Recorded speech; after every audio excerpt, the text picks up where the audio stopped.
The Second Battle of Mogadishu was a battle fought for control of Somalia's capital city, Mogadishu. The opposing forces were the Alliance for the Restoration of Peace and Counter-Terrorism, and militia loyal to the Islamic Courts Union. The conflict began in mid-February 2006 when Somali warlords formed the ARPCT to challenge the ICU's emerging influence. It had been alleged that the United States was funding the ARPCT due to concerns that the ICU had ties to al-Qaeda. The ICU militia won control of Mogadishu and ARPCT forces left the city. Background: the exact resumption of hostilities is unknown. By the 24th of March 2006, the BBC was reporting the most serious clashes for almost a decade, with almost 70 dead. In May 2006, the fighting intensified between warlords and militia loyal to ICU, which controlled around 80% of the city. On the 4th of June 2006, the ICU seized Balad, 30 miles north of Mogadishu.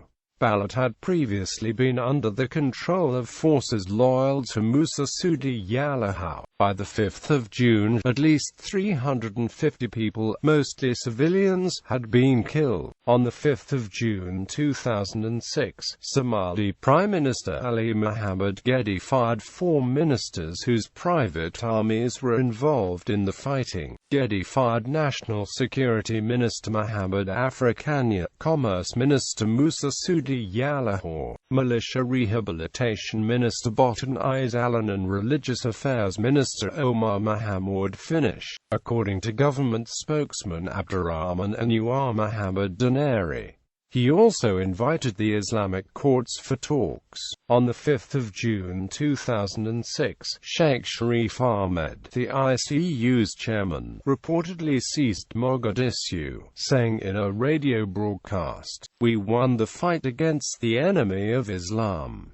Mogadishu is under control of its people." The ICU's success has been attributed to the Islamic movement's ability to transcend clan politics. Following Mogadishu's fall, there were 2 competing rallies. Mogadishu's largest clan, the Abgals, held a rally in the city's northern part, reportedly drawing about 3,000.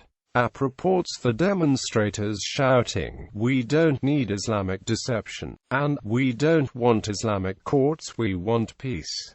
There was a competing rally in support of the ICU. At that rally, Sheikh Sharif Ahmed is quoted as saying, "Until we get the Islamic State, we will continue with the Islamic struggle in Somalia," to a crowd of about 500.